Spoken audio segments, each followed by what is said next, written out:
നമസ്കാരം. ഇന്ന് കോവിഡും ബ്ലാക്ക് ഫംഗസും എന്നതാണ് വിഷയം. പ്രേക്ഷകരുടെ സംശയങ്ങൾക്ക് മറുപടി പറയാൻ സംസ്ഥാന Covid nodal officer doctor Amar Fettle നമ്മളോടൊപ്പമുണ്ട്. പ്രേക്ഷകർക്കും ഈ വിഷയത്തിൽ സംശയങ്ങൾ ഡോക്ടറോട് ചോദിക്കാം. വിളിക്കേണ്ട നമ്പർ 0471 6615 881.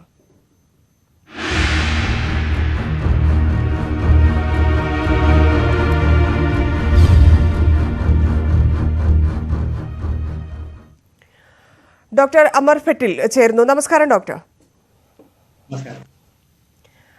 ഇതിപ്പോൾ കുറച്ച് ദിവസമായി ഇത്തരത്തിൽ ബ്ലാക്ക് ഫംഗസ് എന്നൊരു രോഗഭീതിയിലൂടെ നമ്മൾ കടന്നുപോയിക്കൊണ്ടിരിക്കുകയാണ്. കോവിഡാനന്തരം അല്ലെങ്കിൽ കോവിഡ് ഉള്ളവർക്കൊക്കെ ഇത്തരത്തിൽ റിപ്പോർട്ട് ചെയ്യുന്നുണ്ട് എന്നൊക്കെയുള്ള വാർത്തകൾ എല്ലാവരിലേക്കും എത്തുന്നുണ്ട്. പക്ഷേ കൃത്യമായി എല്ലാവർക്കും എന്താണ് ബ്ലാക്ക് ഫംഗസ് എന്നതിൽ ഇതുവരെ ഒരു ധാരണ, കുറച്ച് പേർക്കെങ്കിലും അതിലൊരു എന്താണ് ഇത് എന്നതിലൊരു ധാരണയില്ല. പലരും വലുതായി പേടിച്ചുകൊണ്ടിരിക്കുന്നു, പലരും ഇതിനെ നിസ്സാരമായി കാണുന്നവരുണ്ട്. അപ്പം ഇവരുടെയൊക്കെ അറിവിലേക്കായി ഡോക്ടർ ഒന്ന് വിശദീകരിക്കാമോ എന്താണ് ബ്ലാക്ക് ഫംഗസ് എന്ന്?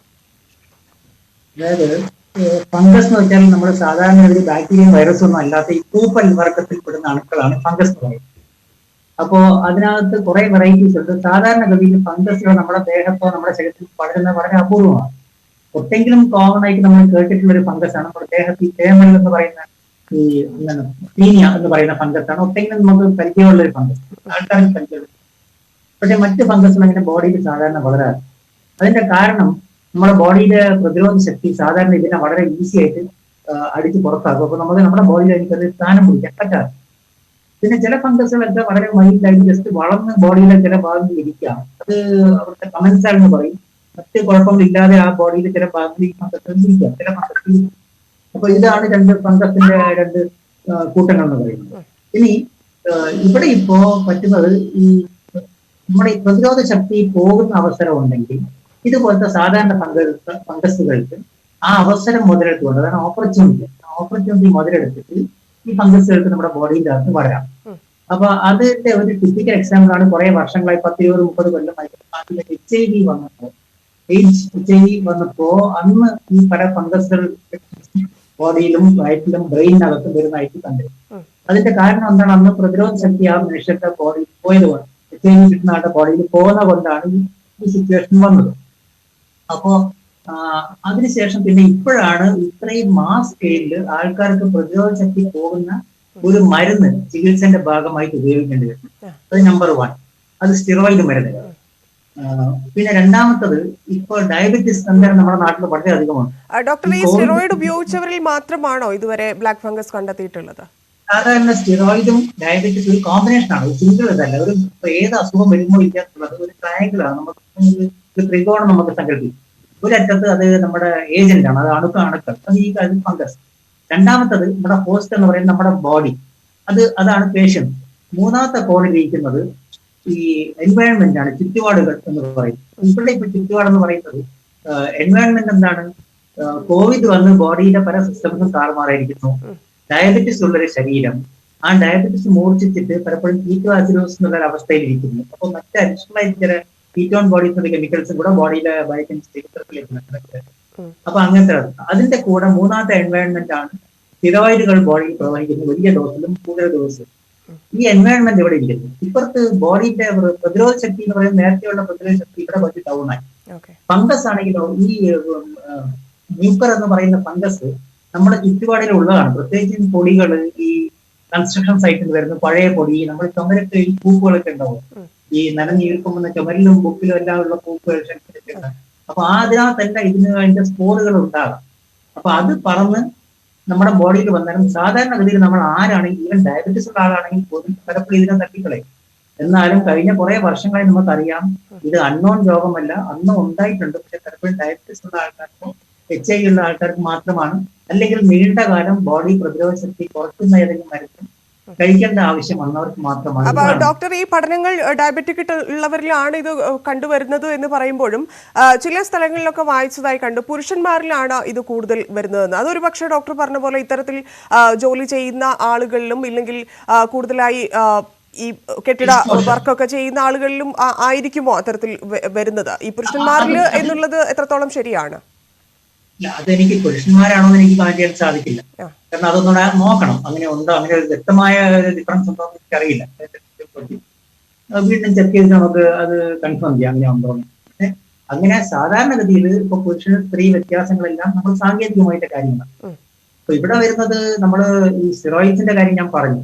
സ്റ്റിറോയിഡ്സ് എന്ന് പറയുമ്പോൾ സ്റ്റിറോയിഡ് ഒരു മാജിക് വെപ്പൺ നമ്മൾ പറയും. കാരണം ജീവൻ രക്ഷിക്കാൻ അങ്ങേയറ്റം കഴിവുള്ള, പല എമർജൻസിയിലും ജീവൻ രക്ഷിക്കാൻ കഴിവുള്ള മരുന്നാണ് സ്റ്റിറോയിഡ്. അതേസമയം അത് ശരിയല്ലാത്ത രീതിയിൽ സ്റ്റിറോയിഡുകൾ ഉപയോഗിച്ചു കഴിഞ്ഞാൽ അത് ഭയങ്കര ഡാമേജ് ഉണ്ടാകും. ഇതുകൊണ്ടാണ് പണ്ടേ നമ്മൾ സ്റ്റിറോയിഡിനെ വളരെ കെയർഫുൾ ആയിട്ട് ഒരു ഡോക്ടർ സൂപ്പർവിഷനിലെ യൂസ് ചെയ്യാവൂ എന്ന് പറയുന്നത്. പ്രത്യേകിച്ചും അകത്ത് കഴിക്കുന്നത്. ഇന്ത്യയിൽ ഇന്ന് ചില സ്റ്റിറോയിഡ് ഉണ്ട്, അതിന് അത്രയും റിസ്ക് വരും. പക്ഷെ അകത്ത് കഴിക്കുന്ന സ്റ്റിറോയിഡുകൾ കാഷ്വലായിട്ട് ചെറിയ ചെറിയ കാര്യത്തിൽ വാങ്ങിച്ച് സ്വന്തമായി കഴിക്കുന്നുണ്ട്. അപ്പൊ ഇവിടെ ഇപ്പൊ പക്ഷേ ഇത് ലൈഫ് സേവിങ് സിറ്റുവേഷൻ. കോവിഡ് രോഗിയുടെ ചെസ്റ്റിനകത്ത് വരുന്ന ഇൻഫ്ലമേഷൻ, ആ ഇൻഫ്ലമേഷനെ കുറയ്ക്കാൻ വേറെ വഴിയില്ലാതാവുമ്പോഴാണ് അവരുടെ ലൈഫ് സേവ് ചെയ്യാൻ പറ്റുന്നത് സ്റ്റിറോയിഡ്സ് യൂസ് ചെയ്യുന്നത്. അത് ചിലപ്പോൾ കൂടുതൽ ദിവസവും വലിയ ഡോസിലും ചിലപ്പോൾ യൂസ് ചെയ്യേണ്ടി വരുന്നുണ്ട്. ഡോക്ടർ, നമ്മുടെ ഇന്ത്യയിൽ പ്രത്യേകിച്ച് പ്രമേഹ രോഗികളുടെ കാര്യത്തിൽ ഒരുപാട് മുമ്പിലാണ്. കേരളത്തിൽ നോക്കുകയാണെങ്കിലും പ്രമേഹ രോഗികൾ ഒരുപാടുള്ളൊരു സ്റ്റേറ്റ് കൂടിയാണ്. അപ്പം എത്രത്തോളം ജാഗ്രത വേണ്ടി വരും ഈ കാര്യത്തിൽ? കാരണം പ്രമേഹ രോഗികൾക്ക് ഇത്തരത്തിൽ ഇത് വരുമ്പോൾ അത് കൂടുതൽ അപകടകരമായ അവസ്ഥയിലേക്ക് പോകുന്നു എന്നൊക്കെയുള്ള റിപ്പോർട്ടുകളാണല്ലോ വരുന്നത്. പ്രമേഹ രോഗികൾ ആസ് എ ഗ്രൂപ്പ് വളരെയധികം സൂക്ഷിക്കേണ്ട ഒരു കാറ്റഗറിയാണ്. കാരണം പ്രമേഹമുള്ള ആൾക്കാർക്ക് ഏത് ഇൻഫെക്ഷൻ വന്നാലും അത് കയ്യിലേക്ക് പോകാനുള്ള റിസ്ക് എപ്പോഴും പിന്നെ ജസ്റ്റ് ബിഹൈൻഡ് ദ സ്ക്രീൻ കിടക്കുന്നു. ഇപ്പോൾ ഒരു കാലിലൊരു മുള്ളു കറിച്ചു, നമ്മുടെ എല്ലാം കാലിലും മുള്ളു കറിക്കുന്നു. പക്ഷെ പ്രമേഹമുള്ള രോഗിക്കാണെങ്കിൽ ചിലപ്പോൾ പഴുപ്പ് അവിടെ വന്നു, ആ പഴുപ്പ് പെട്ടെന്ന് പോയി മുകളിലോട്ട് കയറിപ്പോയി, അങ്ങനെ അപകടങ്ങൾ സംഭവിക്കുന്ന ആൾക്കാർക്ക് ചിലപ്പോൾ കാലെടുത്ത് കളയേണ്ടി വരുന്ന അവസ്ഥയിൽ വന്നിട്ടുണ്ട്. ഡയബറ്റീസ് ഉള്ള ആൾക്കാർക്ക് ഒരു ഹാർട്ട് അറ്റാക്ക് വരികയാണെങ്കിൽ മറ്റെല്ലാവർക്കും ഉള്ളത് പോലെ പെയിൻ വരാതെ സൈലന്റ് ആയിട്ട് വരാം. ചിലപ്പോൾ അങ്ങനെ അറിയാതെ അവർക്കത് വരാം. പിന്നെ കണ്ണിന് ഡിസീസ്, റെറ്റിനയ്ക്കുള്ള രോഗങ്ങൾ, പകർച്ചവ്യാധിയല്ല, പക്ഷെ റെറ്റിനൽ എന്താണ് ഡീജനറേഷനും റെറ്റിനൽ ചേഞ്ചസ് വരുന്ന ഡയബറ്റീസ് ഉള്ള ആൾക്കാർക്ക് ഡയബറ്റിക് റെറ്റിനോപ്പതി എന്ന് പറയും. അപ്പൊ അത് കൂടുതലാണ്. കിഡ്നിക്കകത്ത് ചേഞ്ചസും അപകടങ്ങളും വരാൻ എപ്പോഴും ഡയബറ്റീസ് സാധിക്കും. അപ്പൊ ആ കൂട്ടത്തില് ഡയബറ്റീസ് എന്നുള്ള ഒരു ഡിസീസ് മൾട്ടിപ്പിൾ വശങ്ങളുണ്ട്. അതിന്റെ ഒന്നാണ് ഇതുവരെ പ്രതിരോധ ശക്തി കുറഞ്ഞിരിക്കാൻ ചാൻസ്. അണുബാധകൾ നിയന്ത്രണമില്ലാതെ മുമ്പോട്ട് പോകും. അപ്പൊ അങ്ങനെ പോകുന്ന ഒരു ക്ലാസിക് എക്സാമ്പിൾ ആണ് ഈ ന്യൂക്കർ ആയിക്കോട്ടെ, മറ്റ് ഇൻഫെക്ഷൻ. അത് ഇപ്പൊ ലേറ്റസ്റ്റ് ഇപ്പോ എല്ലാവരും പ്രത്യേകം വന്നത് ന്യൂക്കറാണ്. ഈ സാഹചര്യം ഇന്നേ വരെ ലോകത്തിൽ ഇത്ര അധികം ഡയബറ്റിക് ഒരുമിച്ച് ഇത്രയും കാലം സ്റ്റിറോയിഡും വെന്റിലേഷനും എല്ലാം കൂടെ കൊടുക്കേണ്ട സിറ്റുവേഷൻ വന്നു. ശരി ഡോക്ടർ, നമുക്കൊരു കോളർ ഉണ്ട്, കായംകുളത്ത് നിന്ന് സലീമാണ്. സലീം, ഡോക്ടറോട് സംശയം ചോദിച്ചോളൂ.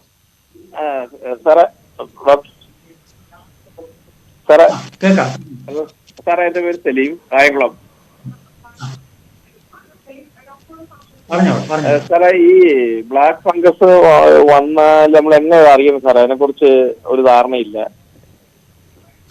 അതായത് ഇതിപ്പോ നമ്മള് ഒരു കാര്യം സലീം ചോദിച്ചു നന്നായി. കാരണം ഇപ്പൊ എല്ലാവർക്കും ന്യൂസിലൊക്കെ വരുന്നുണ്ട്, എല്ലാവർക്കും ബ്ലാക്ക് ഫംഗസ് അത് വേണ്ട. കാരണം സാധാരണ ആൾക്കാർക്ക്, ഓർഡിനറി ബോഡി സിറ്റുവേഷൻ ഉള്ള ആൾക്കാർക്ക് ഇത് വരാനുള്ള സാധ്യത ഓൾമോസ്റ്റ് നില്ലാണ്.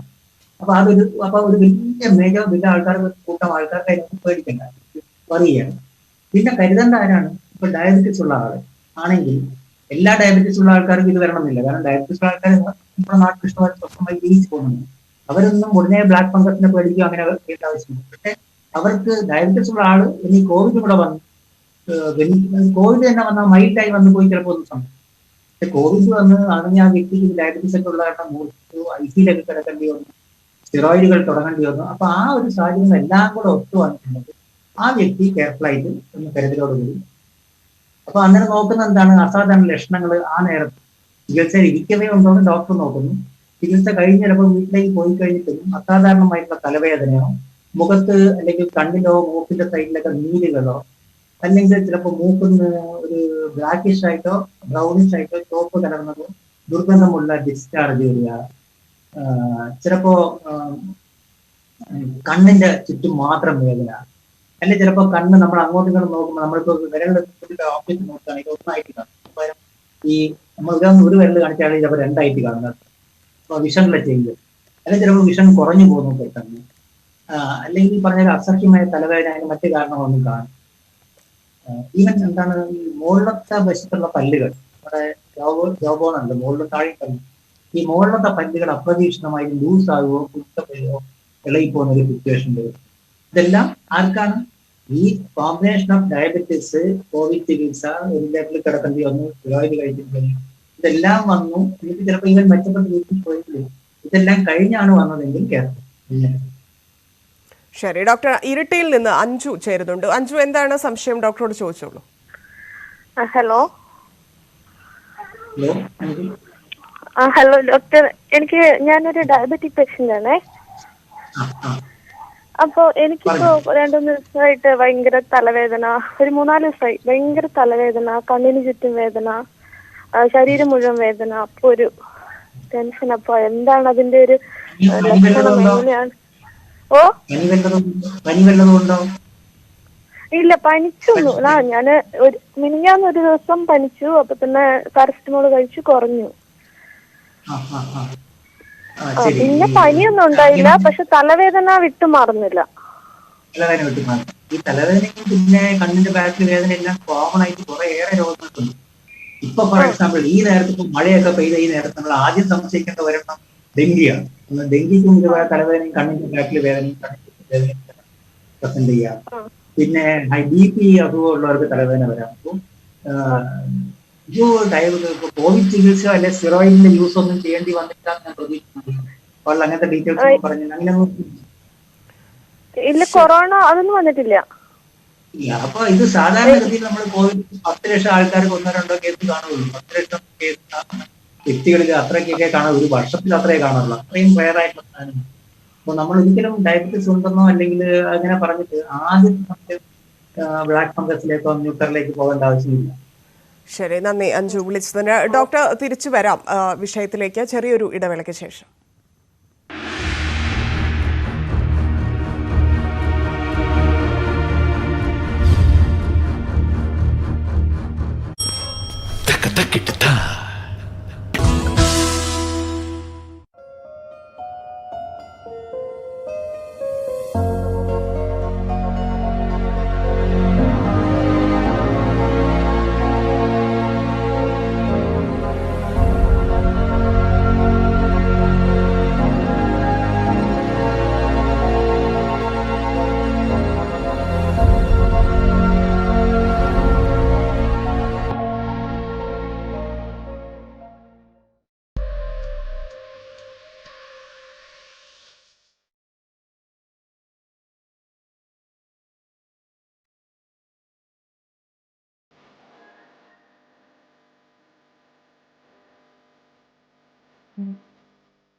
കോവിഡും ബ്ലാക്ക് ഫംഗസും എന്നതാണ് ഇന്നത്തെ വിഷയം. സംസ്ഥാന Covid nodal officer doctor Amar ഫെറ്റിലാണ് നമ്മളോടൊപ്പം ഉള്ളത്. ഡോക്ടർ, എപ്പോഴാണ് ഇത് സർജറിയിലേക്ക്? കഴിഞ്ഞ ദിവസം നമ്മൾ കണ്ടു, കണ്ണിന് സർജറി ചെയ്ത ഒരു പേഷ്യൻ്റ് ഉണ്ടായിരുന്നു, ബ്ലാക്ക് ഫംഗസ് ബാധിച്ച് മരിച്ചു എന്നുള്ള റിപ്പോർട്ടുകൾ കണ്ടു. അപ്പം എപ്പോഴാണ് ഈ സർജറിയിലേക്കും രോഗം ഗുരുതരമാകുന്ന അവസ്ഥയും എപ്പോഴാണ് വരുന്നത്? ഒരു രോഗിക്ക് ഇതിന്റെ സംശയം ഉണ്ടായി. അപ്പോൾ ട്രീറ്റ് ചെയ്യുന്ന ഡോക്ടേഴ്സിനോ രോഗിക്കോ സംശയം വന്ന് ഇത് നോക്കാൻ വേണ്ടിയുള്ള ഇൻവെസ്റ്റിഗേഷൻ, അതിനെ ലോക്കലായിട്ടുള്ള സ്വാബുകൾ എടുത്ത് നോക്കും ഈ ഫംഗസ് ഉണ്ടോ എന്നുള്ളത്. പിന്നെ അവിടെ ഈ ഭാഗത്തിന്റെ CT സ്കാൻസും മറ്റ് ഇമേജിംഗ് ആയിട്ടുള്ള കാര്യങ്ങൾ നോക്കുമ്പോഴേക്കും ഇതിന്റെ ഗ്രോത്തുകൾ കാണും. അപ്പോൾ ഗ്രോത്ത് കാണുന്നത് ചിലപ്പോൾ നമ്മുടെ ജസ്റ്റ് ലോക്കലായിട്ടുള്ള ഗ്രോത്ത് ആണെങ്കിൽ അതിനെ എടുത്ത് കളഞ്ഞിട്ട് മാത്രമേ മരുന്നുകൾ വെക്കുകയും, ഇതിന് ആന്റി ഫംഗൽ മരുന്നുണ്ട്. പക്ഷേ ഇത് ചിലപ്പോൾ വളർന്നിട്ട് കൂടുതൽ ഏരിയ ബാധിച്ചിരിക്കുകയാണെങ്കിൽ, അത്ര ഏരിയയിൽ ഇതൊരു ഫംഗസ് വളർന്ന ഭാഗം ബാധിച്ചു കഴിഞ്ഞ ഒരു ഏരിയ വരികയാണെങ്കിൽ അത് കൂടുതൽ പകരാതിരിക്കാൻ വേണ്ടി ചിലപ്പോൾ ബാധിക്കപ്പെട്ട ഭാഗം മാറ്റേണ്ടി വരുന്ന ഒരവസ്ഥ ചില പേഷ്യൻസിന് ഉണ്ടാകാറുണ്ട്. അതിന്റെ എക്സാമ്പിളാണ് 1-2 പേഷ്യൻസിന് അൺഫോർച്ചുനേറ്റ്ലി അവരുടെ കണ്ണ് നമ്മൾ സാക്രിഫൈസ് ചെയ്ത് മാറ്റേണ്ടി വന്നു. ഇത് ജസ്റ്റ് ലൈക്ക് ഇപ്പോൾ ഡയബറ്റീസ് വരുന്ന ആൾക്കാർക്ക് ചിലപ്പോൾ കാലിന് പഴുപ്പ് വരുമ്പോൾ നമ്മളെല്ലാം കേട്ടിട്ടുണ്ട്, ആ പഴുപ്പ് വളരെ ഫാസ്റ്റായിട്ട് സ്പ്രെഡ് ചെയ്യുന്നു. അപ്പോൾ അത് ആന്റിബയോട്ടിക് നിയന്ത്രിക്കാൻ പറ്റാത്തത് കൊണ്ടാണ് ചിലർക്ക് വളരെ റെയറായിട്ട് ആ കാലിന്റെ ഒരു ഭാഗമൊക്കെ എടുത്ത് കളയേണ്ടി വരും. അതുപോലത്തെ ഒരു സിറ്റുവേഷൻ ആണ്. ഇൻവെസ്റ്റിഗേഷനിൽ അതിന്റെ പകർച്ച ബ്രെയിൻ പോലത്തെ ഡേഞ്ചറസ് ഏരിയയിലോട്ട് വരുന്നത് കണ്ടു കഴിഞ്ഞാൽ അവിടെ എത്തിക്കഴിഞ്ഞാൽ ഭയങ്കര കുഴപ്പമാണ്. അപ്പൊ അത് വരാതിരിക്കാൻ വേണ്ടിയാണ് വഴിയിലുള്ള സ്ഥലത്ത് മാറ്റേണ്ടി വരുന്നത്. ശരി ഡോക്ടർ, നമുക്ക് നീലേശ്വരത്ത് നിന്നൊരു കോൾ ഉണ്ട്. തമ്പാനാണ്. തമ്പാൻ, ഡോക്ടറോട് ചോദിച്ചോളൂ സംശയം. Hello hello. സാറേ, ഇത് നീലേശ്വരത്തിന് തമ്പാനാണ്. എനിക്ക് 65 വയസ്സായി. അപ്പോ ഒരു അറ്റാക്ക് കഴിഞ്ഞു, ഒരു ഓപ്പറേഷൻ. അപ്പൊ അതില് ഒരു ഇഞ്ചക്ഷൻ ഇപ്പൊ എടുക്കുകയും ചെയ്തു കോവിഡിന്റെ. വാക്സിൻ എടുത്തു. അപ്പൊ ഇനിയിപ്പം കഴിഞ്ഞ മാസം 20-ആം തീയതിയാണ് എടുത്തത്. ഇനിയിപ്പോ അടുത്തത് എടുക്കണം. അപ്പൊ ഒരുപാട് ഗുളിക കഴിക്കുന്നുണ്ട് ഇപ്പൊ ഹാർട്ടിന്റെ. പ്രഷർ, ഷുഗർ, കൊളസ്ട്രോള്, ഇതൊക്കെ കഴിക്കുമ്പോ ഈ ഇഞ്ചക്ഷൻ രണ്ടാമത്തെ എടുക്കാവോ എന്ന് സാറോട് ചോദിക്കാൻ വേണ്ടിട്ട്. അത് നന്നായി അങ്ങനെ ചോദിച്ചു. എന്താന്ന് വെച്ചാല് ശ്രീ തമ്പാൻ പറഞ്ഞത് വളരെ ഇമ്പോർട്ടന്റ് ക്വസ്റ്റ്യൻ. ഇങ്ങനെയുള്ള ആൾക്കാർക്ക് ആക്ച്വലി താങ്കളെ പോലത്തെ ഒരാൾക്ക് വാക്സിൻ എടുക്കുന്നത് ബാക്കി ഒരു സാധാരണ ആൾ എടുക്കുന്നതിനേക്കാളും പ്രാധാന്യം. കാരണം വളരെ ഹെൽത്തി ആയിട്ട് സെയിം പ്രായവും വലിപ്പവും ഒക്കെ ഉണ്ട്. പക്ഷേ മറ്റൊന്നും ഇല്ലാത്ത ആൾക്ക് കോവിഡ് വന്നാൽ കുറച്ചുകൂടെ ഈസി ആയിട്ട് റിക്കവർ ചെയ്യും. ഈ പ്രശ്നങ്ങൾ അടിയിൽ കിടക്കുന്ന ഇത്രയും കുറെ ഗുളികയൊക്കെ കഴിച്ച് കൺട്രോൾ ചെയ്യേണ്ടി വരുന്ന ബോഡി കിടക്കുമ്പോൾ കോവിഡ് വന്നാൽ ശല്യം കൂടുതലാണ്. അപ്പൊ അതുകൊണ്ട് ഇഞ്ചക്ഷൻ എടുക്കുന്ന ഈവൻ മോർ ഇമ്പോർട്ടൻറ്റ്. സാധാരണ ആൾ എടുക്കുന്നത് ഇമ്പോർട്ടൻ്റ് ആണ് ശ്രീ തമ്പാൻ ഇഞ്ചക്ഷൻ എടുക്കുന്നത്. അതുപോലെ ഈ കേട്ടിരിക്കുന്ന എല്ലാവർക്കും മനസ്സിലാക്കാനാണ്, മരുന്നുകൾ കഴിക്കുന്ന ആൾക്ക് ഇഞ്ചക്ഷൻ എടുക്കാൻ പാടില്ല എന്നൊരു ഇതുമില്ല. തീർച്ചയായിട്ടും അങ്ങനെ മരുന്ന് കഴിച്ചിട്ട് അസുഖം നിയന്ത്രിക്കുന്ന ആളാണെങ്കിൽ തീർച്ചയായിട്ടും ഇഞ്ചക്ഷൻ വാക്സിന്റെ ഡോസസ് എടുക്കുക തന്നെയാണ് മതി. അതെ, എടുക്കണം. ഓക്കെ ഡോക്ടർ, ബ്ലാക്ക് ഫംഗസ് വരാതിരിക്കാൻ അല്ലെങ്കിൽ അതിനെ പ്രതിരോധിക്കാൻ നമ്മൾ ശ്രദ്ധിക്കേണ്ട കാര്യങ്ങൾ എന്തൊക്കെയാണ്? ഇതും എല്ലാവരും അറിയേണ്ട ഒരു കാര്യമുണ്ട്. അതായത് നേരത്തെ സൂചിപ്പിക്കുന്നു, ആൾക്കാർ ചിലപ്പോൾ ഈ ആസ്മയ്ക്കും മറ്റു അസുഖത്തിനൊക്കെ സ്റ്റെറോയിഡ്സ് കഴിക്കുമ്പോൾ പലപ്പോഴും പീരിയഡ് റിലീഫ് ഉണ്ട്. അപ്പൊ അതിപ്പോ ഡോക്ടർ കൊടുക്കുമ്പോഴാണ് ഒരു പേഷ്യന്റ് മനസ്സിലായി ഇത് ചെന്നപ്പോഴേക്കാണ് പെട്ടെന്ന് റെസ്പോണ്ട് ചെയ്യുക. ചിലപ്പോൾ ഒരു അലർജി ആയിരിക്കാം, ചിലപ്പോൾ വീസിങ് പോലത്തെ ആസ്മ ആയിരിക്കാം. പിന്നെ ഇപ്പൊ കോവിഡിനെ പറ്റിയുള്ള പല സന്ദേശങ്ങൾ വാട്സാപ്പിൽ സോഷ്യൽ മീഡിയ പ്രചരിക്കുന്നു. അപ്പൊ അവിടെയൊക്കെ take steroids immediately, this is good for you, it will save your life എന്നൊക്കെ പറഞ്ഞ് ഇഷ്ടംപോലെ മെസ്സേജ് ഉണ്ട്. ഇങ്ങനത്തെ മെസ്സേജ് ഒക്കെ കണ്ടിട്ട് നമ്മൾ സ്വയമായിട്ട് ഒരു മെഡിക്കൽ സ്റ്റോറിൽ പോയിട്ട് കുറെ സ്റ്റിറോയിഡ് ഗുളികൾ വാങ്ങിച്ച് ആദ്യമേ കോവിഡ് സംശയിക്കുമ്പോൾ ഇതെല്ലാം വാങ്ങിച്ച് ഒരു പ്രവണതയുണ്ട്. പലതരം മരുന്നും ഡോക്ടറെ പ്രിസ്ക്രിപ്ഷൻ ഇല്ലാണ്ട് വാങ്ങിച്ചു വയ്ക്കുന്ന രീതിയുണ്ട്. ഇതെല്ലാം ആണ് ഒഴിവാക്കേണ്ടത്. ഒന്ന്, നമ്പർ 1. നമ്പർ 2, ഡയബറ്റീസ് ഉള്ള ആൾക്കാർ എപ്പോൾ വേണമെങ്കിൽ കോവിഡ് വരാം, സമ്മതിച്ചു. അപ്പോൾ പക്ഷെ നമുക്ക് ചെയ്യാവുന്നത് എന്താണ്, നമ്മുടെ ഡയബറ്റിക് കൺട്രോൾ വളരെ കറക്റ്റ്. അപ്പൊ അതിനുവേണ്ടി ജസ്റ്റ് ഊഹം വെച്ച് എനിക്ക് പ്രയാസമൊന്നും തോന്നില്ല, ഇപ്പൊ ക്ഷീണമില്ല, അല്ലെ വിശപ്പ് കുറവാണ് കൂടുതൽ, അങ്ങനെയൊന്നും നോക്കാതെ ഗ്ലൂക്കോമീറ്റർ പോലത്തെ ലളിതമായിട്ടുള്ള ഇൻസ്ട്രുമെന്റ്സ് വാങ്ങിച്ച്, ഡയബറ്റീസ് ഉള്ള ആൾക്ക് അതിൽ ഒരു ഇൻവെസ്റ്റ്മെന്റാണ്. ഡയബറ്റീസിന്റെ സ്പെഷ്യലിസ്റ്റ്, വളരെ പ്രസിദ്ധമായ സ്പെഷ്യലിസ്റ്റ് എല്ലാം പറയുന്നതാണ് ഇതൊരു ഇൻവെസ്റ്റ്മെന്റാണ്. അപ്പൊ അങ്ങനെ ഇത് വാങ്ങിച്ചു വെച്ചിട്ട് നമ്മൾ സ്വയമായിട്ട് ഡയബറ്റിക് കൺട്രോൾ മോണിറ്റർ ചെയ്യുക. അവരവരെ ചികിത്സിക്കുന്ന ഡോക്ടറെ അടുത്തും ഈ നമ്മുടെ വാല്യൂസ് ഒക്കെ നോക്കി അതിനനുസരിച്ച് നമ്മുടെ ട്രീറ്റ്മെന്റ് ടൈറ്റ് ആയി കൊണ്ടുപോവുക. അപ്പൊ നല്ല ടൈറ്റ് ട്രീറ്റ്മെന്റ് ആണെങ്കിൽ നമ്മുടെ HbA1c എന്ന് പറയുന്ന വാല്യൂ എല്ലാം കറക്റ്റ് ആയിരിക്കും. അപ്പോൾ അങ്ങനെ ഒരു കുറച്ച് ടൈറ്റ് കൺട്രോൾ, ഡയബറ്റീസിന് ലൂസ് കൺട്രോൾ അല്ല, നല്ല ടൈറ്റ് ആയിട്ട് കൺട്രോളിൽ നമ്മളൊരു കടിഞ്ഞാണിട്ട് പിടിക്കേണ്ട ഒരു സാധനമാണ് ഡയബറ്റീസ്. അപ്പൊ ആ രീതിയിൽ തന്നെ നിൽക്കുകയാണെങ്കിൽ ഇത് വരാനുള്ള ചാൻസ് കുറവാണ്. മൂന്നാമത്തത്, നമ്മൾ പൊതുവെ മാസ്ക് യൂസ് ചെയ്യുന്നത് നല്ലതാണ്.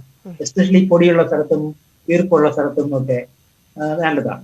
പിന്നെ പുറമെ ഈ മുറ്റം ക്ലീൻ ചെയ്യുക, അങ്ങനത്തെ ഒക്കെ ഏർപ്പാടുകളിൽ ഇപ്പോൾ ഈ സീസണിൽ ഡയബറ്റീസ് ഉള്ള ആൾക്കാർ അവിടെ നിന്നൊക്കെ പൊടി വരാൻ, അല്ലെങ്കിൽ പഴയ ആഹാരം, പലരും ചെയ്യുന്നത് ആഹാരം പഴകി കഴിഞ്ഞത് എടുത്ത് ടിന്നോ കുപ്പിയൊക്കെ തുറന്നിട്ട് മണപ്പിച്ച് നോക്കും. അങ്ങനെ ഒരിക്കലും ചെയ്യരുത്. കാരണം നമ്മൾക്കറിയാം ഇത് തുറക്കുമ്പോൾ തന്നെ ഒരു ക്ലൗഡ് പോലെ പൊന്തി വന്നിട്ട് അതിൽ ഫംഗസ് സ്പോറുകൾ കാണാം. അപ്പൊ അങ്ങനെ ചെയ്യരുത്. അപ്പൊ പൊതുവെ അവരുടെ സേഫ് എൻവയൺമെന്റ്, മാസ്ക് യൂസ്, കോവിഡിനുള്ളവർ ഇതിനും വളരെ നല്ലതാണ്. പിന്നെ ക്ലെൻലിനെസ്, ഡയബറ്റിക് കൺട്രോൾ ടൈറ്റ് ആയിരിക്കുക, ഡോക്ടറോട് ചോദിക്കാണ്ട് മരുന്നുകൾ കഴിക്കരുത്. ശരി ഡോക്ടർ, തൃശ്ശൂരിൽ നിന്ന് കോൾ ഉണ്ട്. സീനയാണ്. സീന, ഡോക്ടറോട് ചോദിച്ചോളൂ സംശയം. ഡോക്ടറെ, hello. Good morning. Hello. Hello, പറഞ്ഞോളൂ സീന. അതെ, ഞങ്ങൾക്ക് കോവിഡ് വന്നിട്ട് 3 മാസം കഴിഞ്ഞു. പക്ഷെ ഇപ്പോഴും ഭയങ്കര ചുമയാണ്. ചുമ മാറുന്നില്ല. പിന്നെ മകനിടങ്ങിയ ചുമയുണ്ട്, കണ്ണിനിടങ്ങിയ ഭയങ്കര ചുമപ്പുണ്ട്. ഇന്ന് രാവിലെ എന്തൊക്കെ. അപ്പൊ ഈ ചുമ മകനുണ്ട്. അപ്പൊ ഇന്നലെ കുറച്ച് ദിവസം ഞങ്ങൾക്ക് ചുമ തുടങ്ങിയിട്ട് കോവിഡ് വന്നു പോയിട്ട് 3 മാസം കഴിഞ്ഞു. ഡയബറ്റീസ് ഉണ്ടോ? പ്രമേഹരോഗം? ഡയബറ്റീസ് ഇല്ല, വേറെ ഷുഗർ ഒന്നുമില്ല. അത്രയും നല്ലത്. ഒന്നുമില്ല. അപ്പോ എനിക്കൊന്നും സീന നോക്കേണ്ടത് എന്താ വെച്ചാല്, ഈ കോവിഡിന്റെ മുമ്പേ ഇത്രയും നീണ്ട ചുമയില്ല, പക്ഷെ ഇപ്പൊ ചുമ നീണ്ടു നിൽക്കും. അപ്പൊ ഇത് ചിലപ്പോൾ പോസ്റ്റ് കോവിഡ് ആയിട്ട് കുറച്ച് റെസ്പിറേറ്ററി ഇൻഫെക്ഷനോ അല്ലെങ്കിൽ റെസ്പിറേറ്ററി ലക്ഷണങ്ങൾ, ശ്വാസകോശ ലക്ഷണങ്ങൾ ഉണ്ടാകും. അപ്പൊ അതിനെ ഒന്ന് വിലയിരുത്താൻ വേണ്ടി നമ്മുടെ വീട്ടിന്റെ അടുത്ത് എവിടെയാണ് പോസ്റ്റ് കോവിഡ് ക്ലിനിക് ഉള്ളത് അതൊന്ന് അങ്ങനെ ഉണ്ടെങ്കിൽ അവരെ സമീപിക്കാം. അത് അറിയാൻ വേണ്ടി ദിശ വിളിച്ചിട്ട് സ്ഥലമൊക്കെ മനസ്സിലാക്കിയിട്ട് അത് സമീപിക്കാം. രണ്ട്, അതിലും നല്ലൊരു കാര്യം ആദ്യം ചെയ്യേണ്ടത് നമ്മുടെ ഇ-സഞ്ജീവനി OPD. ഇ-സഞ്ജീവനി OPD എന്ന് പറഞ്ഞൊരു സിസ്റ്റം ഉണ്ട്. കമ്പ്യൂട്ടറിൽ കൂടെയോ നെറ്റിൽ കൂടെയോ കയറി നമുക്ക് ഡയറക്റ്റ് ആയിട്ട് ഡോക്ടർമാരെ കാണാനും ആ ഡോക്ടർക്ക് നിങ്ങളെയും നേരിട്ട് കണ്ട് വീഡിയോ വഴി കണ്ട് നമുക്ക് ഡോക്ടറുമായി ഡിസ്കസ് ചെയ്യാം. അപ്പം നമ്മൾ വീട്ടിലിരുന്ന് തന്നെ ഒരു ഡോക്ടറെ കൺസൾട്ടേഷൻ നടത്താം. ഫ്രീ ആണ്, വളരെ ലളിതമായിട്ടുള്ള കാര്യമാണ്. നിങ്ങൾക്ക് കമ്പ്യൂട്ടറിന് വലിയ പരിചയം ഇല്ലെങ്കിൽ അത് നിങ്ങളുടെ വീട്ടിലെ കുട്ടികളൊക്കെ ഉണ്ടാവില്ലോ, കുട്ടികൾക്കൊക്കെ ഇപ്പം നല്ലോണം അറിയാം എങ്ങനെയാണ് ഒരു ആപ്പിനകത്ത് കയറേണ്ടതോ അല്ലെങ്കിൽ ഒരു വെബ്സൈറ്റിൽ കയറേണ്ടത്. അതിന് നമ്മൾ ദിശ വിളിച്ചാൽ ദിശ നിങ്ങളെ സ്റ്റെപ്പ് ബൈ സ്റ്റെപ്പ് ഗൈഡ് ചെയ്യും. ഇപ്പോൾ 104 അല്ലെങ്കിൽ 047125520556 ദിശ വിളിച്ചു കഴിഞ്ഞാൽ അവരും ഗൈഡ് ചെയ്യും. അങ്ങനെ ഒരു കൺസൾട്ടേഷൻ, ഇ-സഞ്ജീവനി OPD വഴി കൺസൾട്ടേഷൻ ചെയ്യാം. അപ്പൊ അതിന് ലക്ഷണങ്ങൾ. മൂന്നാമത്തത് നമ്മൾ പൊതുവെ ശ്വാസകോശ ആരോഗ്യത്തിന് ആവശ്യമുള്ള ചില കാര്യങ്ങൾ ധാരാളം ചൂടുവെള്ളം എപ്പോഴും കുടിച്ചിട്ട് നല്ലതാണ്. തണുത്ത പദാർത്ഥങ്ങൾ, ഐസ്ക്രീമോ തണുത്ത ഐസ് വെള്ളമോ ഒന്നും കുടിക്കാതിരിക്കുക. ആഹാരവും പാനീയങ്ങളെല്ലാം ചൂടോടെ കുടിക്കുക. സ്റ്റീം ഇൻഹലേഷൻ ഇടയ്ക്ക് മറിക്കുകയൊക്കെ ചെയ്യുന്നത് നല്ലതാണ്. പിന്നെ നമ്മുടെ റെസ്പിറേറ്ററി ഫംഗ്ഷനൊക്കെ നോക്കാൻ ഒരു അവസരം ഉണ്ടെങ്കിൽ ഒരു റെസ്പിറേറ്ററി ഡോക്ടറെ, റെസ്പിറേറ്ററി സ്പെഷ്യലിസ്റ്റിനെ കാണിക്കുന്നത് നല്ലതായിരിക്കും. അപ്പൊ ഇതൊക്കെയാണ് ചെയ്യേണ്ടത്. വീട്ടിലും പൊടിപടലങ്ങളൊന്നും ഇല്ലാതെ വീടിന്റെ ഈ കൂട്ടൊക്കെ ഇതിനൊക്കെ തുടച്ചിട്ട് പൊടിയിനെ ഒഴിവാക്കുക. പെറ്റ്സിനൊന്നും വീട്ടിൽ കയറ്റാതിരിക്കുക. പൂച്ച, പട്ടി, പക്ഷികള്, മൃഗങ്ങളൊന്നും വീട്ടിനകത്ത് കയറ്റി കളിപ്പിക്കാതിരിക്കുക. ഇതൊക്കെയാണ് ജനറൽ ആയിട്ടുള്ള കുറച്ച് കാര്യങ്ങൾ. ശരി ഡോക്ടർ, ഈ കോവിഡ് പോസിറ്റീവ് ആയിട്ടുള്ള ആൾക്ക് ഈ ബ്ലാക്ക് ഫംഗസിന്റെ ടെസ്റ്റ് അല്ലെങ്കിൽ ആ ബ്ലാക്ക് ഫംഗസ് ഉണ്ടോ എന്നത് പരിശോധിക്കേണ്ട കാര്യമുണ്ടോ? അതിനുശേഷവും രോഗികളിൽ അത്തരത്തിൽ അല്ലെങ്കിൽ നെഗറ്റീവ് ആയതിനു ശേഷവും ആ പേഷ്യന്റിൽ അത്തരത്തിലുള്ള സംശയം വന്നിട്ടുണ്ടെങ്കിൽ നിർബന്ധമായും ഈ ടെസ്റ്റ് നടത്തേണ്ട കാര്യമുണ്ടോ? എങ്ങനെയാണ് ഇത് കണ്ടുപിടിക്കാൻ ആശുപത്രികൾ സഹായകമാവുന്നത്? ഡോക്ടർമാർ നൽകുന്ന നിർദ്ദേശങ്ങൾ എന്തൊക്കെയാണ്? ഇപ്പൊ കോവിഡ് വന്നവർക്കോ അല്ലാത്തവർക്കോ എല്ലാവരും നിർബന്ധമായിട്ട് ബ്ലാക്ക് ഫംഗസ് ഉണ്ടോ എന്നുള്ള ടെസ്റ്റിങ്ങിനൊന്നും പോകേണ്ട ആവശ്യമില്ല എന്നുള്ളതാണ് ബേസിക്. നമ്മൾ ടെസ്റ്റ് ചെയ്യുന്ന വെച്ചാൽ അത് മൂക്കിന്റെ അവിടുന്നോ അല്ലെങ്കിൽ എവിടുന്ന് യൂഷ്വലി മൂക്കാണ്, അപ്പർ റെസ്പിറേറ്ററി ആണ്. അപ്പൊ അവിടുന്ന് സാമ്പിൾസ് അല്ലെങ്കിൽ ഏതെങ്കിലും ഒരു ഒരു അൾസർ പറഞ്ഞ പുണ്ണ് അങ്ങനെ എന്തെങ്കിലും ഒരു ഇത് കാണുകയാണെങ്കിൽ അവിടുന്ന് ഒരു സാമ്പിൾ എടുത്ത്, അപ്പൊ ഇങ്ങനെയൊക്കെയാണ് ഇതിനെ നമ്മൾ പരിശോധിക്കുന്നത്. അപ്പൊ അങ്ങനെ ഒരു സാമ്പിൾ എടുത്ത് പരിശോധിച്ചിട്ട് കാണുകയാണെങ്കിൽ മാത്രമാണ് നമ്മൾ നോക്കുക. അല്ലാതെ എല്ലാവർക്കും വേണ്ട. ഞാനെപ്പോഴും പറയുക, ഇപ്പൊ പൊതുവെ നമ്മൾ കൊടുക്കുന്ന ഒരു ഗൈഡൻസ് ഡയബറ്റീസും ഇതുപോലെ ലോങ് ടേം കിടക്കേണ്ടി വന്നു, സ്റ്റിറോയിഡ് ഉപയോഗിക്കേണ്ടി വന്നു, ഇതെല്ലാം ചെയ്തേണ്ടി വന്നു. അങ്ങനെ ഒരാളാണെങ്കിൽ മാത്രമാണ് നമ്മൾക്ക് ഒരു ടെസ്റ്റിന് പോകേണ്ടത്, അല്ലെങ്കിൽ ഉണ്ടോ എന്ന് ഡോക്ടറോട് അന്വേഷിക്കണം. ശരി ഡോക്ടർ, തൃശ്ശൂരിൽ നിന്ന് മറ്റൊരു കോൾ ഉണ്ട്. തോമസ് ആണ്. തോമസ്, സംശയം ഡോക്ടറോട് ചോദിച്ചോളൂ. ഹലോ, ചോദിച്ചോളൂ ഡോക്ടർ, ചോദിച്ചോളൂ. ഹലോ സാറേ, ഞാൻ 60 വയസ്സുള്ള ഒരു ഷുഗർ പേഷ്യന്റ്. എനിക്ക് പിന്നെ ശ്വാസം മുട്ടലും ഉണ്ട്. മറ്റേ ഞാൻ ഇതുവരെ വാക്സിൻ എടുത്തിട്ടില്ലേ, എനിക്ക് പിന്നെ പാരാസെറ്റമോൾ ഗുളിക അലർജിയാ. അങ്ങനെയുള്ളവർക്ക് വാക്സിൻ എടുത്തിട്ടില്ല. മേജർ ആയിട്ടുള്ള എന്തെങ്കിലും മരുന്നുകൾ അലർജി ഉണ്ടെങ്കിൽ, അല്ലെ മേജർ അലർജി, നമുക്ക് അത്രയും പ്രയാസം വരുന്ന അലർജി ഉണ്ടെങ്കിൽ സാധാരണ വാക്സിൻ എടുക്കാറുണ്ട്. പക്ഷെ മറ്റെല്ലാ അസുഖങ്ങളും വെച്ച് നോക്കുമ്പോൾ ശരിക്കും താങ്കൾക്ക് വാക്സിൻ എടുക്കുന്നത് യൂസ്ഫുൾ ആണ്. അപ്പൊ ചെയ്യാവുന്ന ഒരു കാര്യം, നമ്മൾ ഒരു മേജർ ഹോസ്പിറ്റലിൽ വെച്ച് വാക്സിൻ സൈറ്റ് ചൂസ് ചെയ്തിട്ട് അപ്പോൾ വാക്സിൻ എടുക്കുക. അപ്പൊ അവർക്ക് എന്തെങ്കിലും പ്രയാസങ്ങൾ ഉണ്ടെങ്കിൽ അത് കഴിയാൻ, ഇപ്പൊ ഈ അലർജി വന്ന കാര്യം വെളിപ്പെടുത്തി ബാക്ക്ഗ്രൗണ്ട് ഇത്ര അസുഖം ഉള്ളതുകൊണ്ടാണ് നമ്മൾ വാക്സിൻ എടുക്കാൻ വന്നത് എന്ന് പറഞ്ഞ് വാക്സിൻ എടുക്കുക.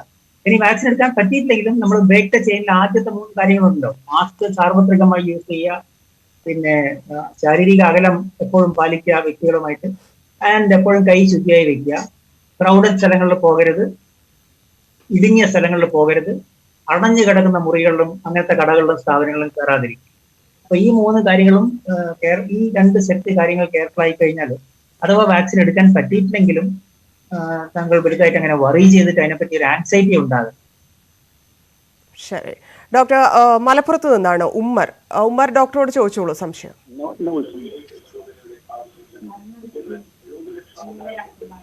ഉമ്മർ കേൾക്കാമോ? ഹലോ. ടി വിയിൽ ശ്രദ്ധിക്കാതെ ഡോക്ടറോട് സംസാരിക്കാമോ? സംസാരിക്കാം. ഹലോ ചോദിച്ചോളൂ. ഹലോ, പിന്നെ സാറേ ഫംഗസ് പറയുന്നുണ്ടല്ലോ, ബ്ലാക്ക് ഫംഗസ്, അതിന്റെ ലക്ഷണങ്ങൾ എന്തെല്ലാമാണ്? കുറച്ച് നേരത്തെ നമ്മൾ പറഞ്ഞിരുന്നു, ഈ ഡയബറ്റിസ് ഉള്ള ആള് നീണ്ട കാലം സ്റ്റിറോയിഡ്സ് കഴിച്ച് അയാളെ ICUലൊക്കെ കിടത്തി ചികിത്സിക്കേണ്ടി വന്നു കോവിഡിന് വേണ്ടി. അതായത് അയാൾക്ക് കോവിഡ് വന്നു, എന്നിട്ട് ഇതൊക്കെ ചെയ്യേണ്ടി വന്നു. ICU ചികിത്സ, സ്റ്റിറോയിഡ് ചികിത്സ എല്ലാം ചെയ്യേണ്ടി വന്നു നീണ്ട ദിവസങ്ങൾ, നല്ല ഹെവി ഡോസിൽ. അപ്പോൾ ഇങ്ങനെയെല്ലാം ചെയ്യേണ്ടി വന്നൊരു സിറ്റുവേഷൻ ഉണ്ടെങ്കിൽ ആ വ്യക്തിക്ക് മുഖത്ത് വേദന, കണ്ണിൽ വേദന, അസാധ്യമായ തലവേദന, കാഴ്ചയ്ക്ക് പ്രയാസങ്ങൾ, എവിടെയെങ്കിലും കറുത്ത നിറത്തിലുള്ള പുണ്ണുകൾ വായിലോ നാക്കിലോ വായിന്റെ ഉള്ളിലൂടെ, അല്ലെങ്കിൽ മൂക്കുന്നോ മറ്റെവിടെന്നെങ്കിലും ഒരുവൻ മോഷനിൽ പോലും ബ്ലാക്ക് കളറുള്ള ഡിസ്ചാർജ് എന്തെങ്കിലും വരുന്നു. മൂക്കിൽ നിന്നാണെങ്കിൽ ദുർഗന്ധം, ചുവപ്പ്, പഴുപ്പെല്ലാം ചേർന്നുള്ള തരം ഡിസ്ചാർജ് വരുന്നു. അതുപോലെ പല്ലുകൾ ലൂസാകുക മുതലായ ചില ലക്ഷണങ്ങളാണ് ഇതിന്റെ ഒരു പ്രാഥമിക ലക്ഷണങ്ങൾ. പക്ഷെ ഈ സാഹചര്യമൊക്കെ ഉണ്ടെങ്കിലേ ഇതിന് അർത്ഥം വരുന്നുള്ളൂ. അല്ലാതെ നമുക്ക് മുഖത്ത് നീര് വരുന്നതിന് വേറെ കാരണങ്ങൾ 100 എണ്ണമുണ്ട്, തലവേദനയ്ക്ക് 100 കാരണങ്ങളുണ്ട്. അതുകൊണ്ട് നമ്മൾ വല്ലാതെ അങ്ങനെ ഭയപ്പാടോ പേടിയോ എന്താണ് വല്ലാത്ത ഒരു ആശങ്കയൊന്നും വേണ്ട. ഇതൊരു ജനറൽ നോളജ് മനസ്സിൽ വെച്ചിരിക്കുക. ശരി, വളരെ നന്ദി ഡോക്ടർ. ഈ തിരക്കുള്ള സമയത്ത് ഞങ്ങളുടെ സംശയങ്ങൾക്ക് മറുപടി നൽകാൻ എത്തിയതിന് താങ്ക് യു. ഡോക്ടർ പറഞ്ഞതുപോലെ ജാഗ്രതയാണ് വേണ്ടത്. വലിയ ആശങ്കപ്പെടേണ്ട സമയമല്ല. ശ്രദ്ധിക്കുക, നമ്മളെയും നമ്മളെപ്പോലെ ചുറ്റുമുള്ള ആളുകളെയും ശ്രദ്ധിച്ച് മുന്നോട്ട് പോയാൽ ഒരു പരിധിവരെ നമുക്കിത് തടയാൻ സാധിക്കും എന്നാണ് മനസ്സിലാക്കേണ്ടത്. ബ്ലാക്ക് ഫംഗസും കോവിഡും എന്നതായിരുന്നു വിഷയം. കോവിഡ് ജാഗ്രത പൂർണ്ണമാവുന്നു. നമസ്കാരം.